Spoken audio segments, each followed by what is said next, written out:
This show is brought to you by Directory.com, the safest way to hire a contractor. And we are back. I'm sorry if I sound funny today. Seasonal allergy gets best out of me. Our next story, contractor sues and wins. Brent, cover the story. Yeah, so this next one is a messy renovation case that went off the rails. So you have Paul and Sarah Tracy. They hired Woodstone Group to renovate their home, and it was a big job. We had new additions, windows, doors, siding, roofing, kitchen, and bathroom upgrades. But apparently things did not go as planned. And when the Tracys stopped paying, Woodstone, the contractor, sued. Looks like this case went to trial in 2018. So here's what Woodstone claimed. Number one, breach of contract. Looks like the homeowners failed to pay for completed work totaling over $30,000. Woodstone was claiming that everything was finished except minor punch list items. They also claimed that there was delays caused by the homeowners. So constant change orders, late design decisions, and material selections. And they were failing to make progress payments or were unresponsive to the contractor. Woodstone also claimed that the Tracys never even notified them of any issues and didn't give them a chance to fix things before hiring another contractor. I've heard this before. Now, the Tracys made a counterclaim. They claimed defective and incomplete work, including water leaks due to improper flashing, code violations in the plumbing and electrical, warped flooring, improper grading. They also said that Woodstone walked off the job, which would be abandonment. And they also claimed a violation of the New Jersey Consumer Fraud Act, which would be misrepresentation about the scope and quality of work, charging for work not done, and failure to comply with written change order requirements.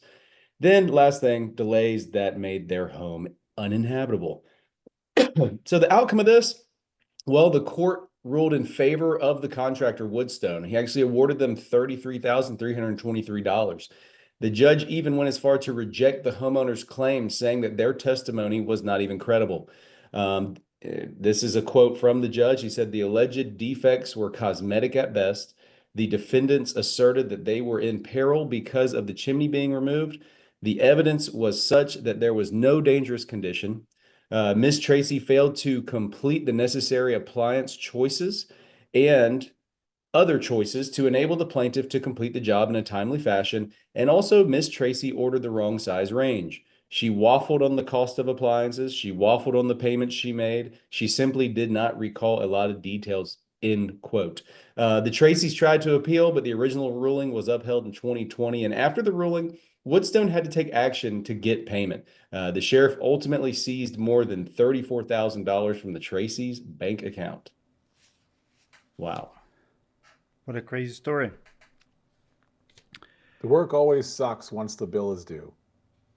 Yes. Well, I absolutely love the judge. And that's what I tell absolutely everyone. Judges in the United States are really, really good readers of characters. You go in front of the judge, very quickly he figures out who is crook and who is honest. They just read you. Like that's what they do for a living. People say, well, legal expenses and lawyers are expensive and this and that. And I always tell my contractors, if you just tell your story, if you're an honest guy, if you're not hiding and lying, if there's not two sides of the story and you're just trying to portray other side worse than they look, I'm telling you, you have very good chance of winning the case. I'm actually surprised. When I was reading accusations, I'm like, how do you defend yourself against accusations like violation of New Jersey Consumer Fraud Act, misrepresentation about the scope of quality of the work? It sounds horrible, right? Because anybody can do that. It's very easy to like, what's misrepresentation about scope and quality of the work? I mean, oh, you promised me something different, but how do you prove it in court? Think about this. Allegation is one thing, but how are they going to prove it, that you actually did it? It sounds big and broad. I mean, if I have to guess what they do for a living, they're probably some kind of lawyers or just bad people. I don't know. What are your thoughts, Jason?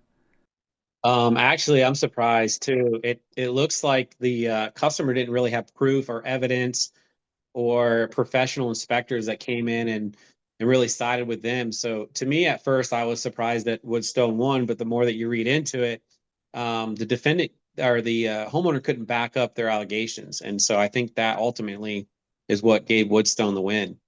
Actually, last week we were arguing in comments on a previous video because some contractors say it's too expensive to sue the homeowner. And the very next episode, we have case like this. Yes, lawyers are expensive, but I think losing your reputation is more pricey because if you don't defend yourself, and I guarantee you, if this contractor would not win, if they would not go through the process, this homeowner, someone is telling me, this type of homeowner is the one who's going to be bashing you. This type of homeowner who's going to give you not one, not two, probably multiple reviews. And the way they are preparing for this, I mean, not only they're screwing you out of money, but they're accusing you of pretty bad stuff. I mean, water leaks due to improper flashing for roof and roofing. It's the worst review you can get. My roof leaks after they install it. What can you do to defend yourself? Well, you go to court and you prove in court that that's not factual. That's actually defaming. Misaligned flooring. Oh, I've been in flooring business before. Most floors are misaligned, warped. We're not building your house. We're installing your floors. And if your floor is crooked, I mean, we're going to do our best. But Adam, where are you at on it? I think that when you're trying to sell a customer, it's so important in setting healthy expectations, because sometimes customers will do this. They'll delay decisions. You won't establish yourself as a contractor that's organized. And then if you don't cut this kind of behavior off early, it tends to end up like this, right? It's like there were signs that this customer is going, and you do too much to try and be a people pleaser.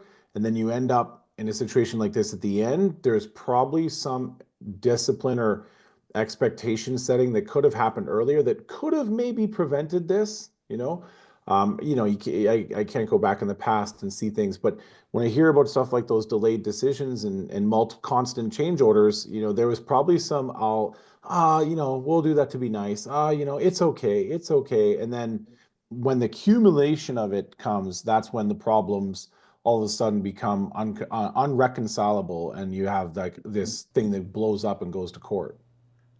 Absolutely agree. I also want to touch punch list items, because you do not hold back $30,000 from your contractor for punch list items. It's not like they didn't finish floors, they didn't install the roof, they didn't do the gutters.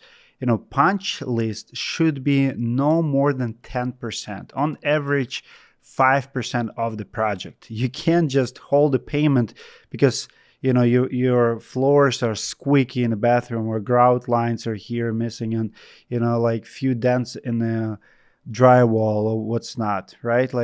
Punch list is punch list. It's definitely not the full thing. And I think contractor also must have it in a contract that, hey, after we're done, we send you final bill, it's due. Like, you can hold 5%, 10% for the punch list, but not for the $30,000. Dimitri, I have a story, and I think I shared it with you a long time ago, but I had some homeowners who harassed me for years. And it's a very similar story. Like, this resonates a lot because we went out and did a bunch of repairs on their home. And I would immediately, like after every time we'd come out, just get these weird long emails at like 2 a.m. in the morning.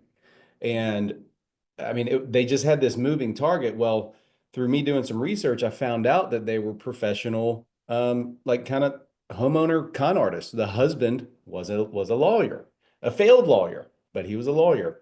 And so anyways, I ended up getting them to go away, but I found out like they scammed a builder, the architect, a HVAC company, myself, and then a metal company.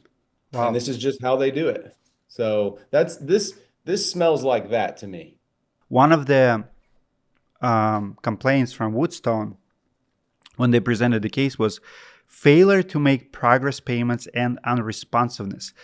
One of the main reasons remodelers and builders don't make money is because of all the decisions that homeowners have to make. How can we as a contractors put it in a contract that homeowner must be responsive? Because if they did not pick a color of the roof, of the paints, of the floors, if they have to make these constant decisions and they are not responsive, we're losing money. But what can we do to protect us from those? Do we give them deadline to decision like, hey, you have 72 hours to pick a color or else, right? Like, it's kind of lose-lose situation for the contractor, because if you push them to make decisions, you jeopardize relationships, you pushy, you whatever. But then if you don't, you're losing money on the delays. What are your thoughts? We deal with this a lot, like when we're working with contractors and the stuff that my company does. And it's a tough tight walk to kind of walk, because we have things like project delay fees, and half the contract, if you delay the project by a month, we have to, like, we do have things that we try and impose as penalties for when we're like constantly chasing people to get the project done, because we've had 2-month projects that end up taking 6 months. Sometimes the guy's Israeli and he's going home to Israel to fight in a war, and you're like, that's okay. Then there's other times where people just are all hot and bothered to buy the thing, and then every decision takes too long, and you have to go to your customer now and say, we're charging you $500 because we didn't have to do anything for you for 3 weeks.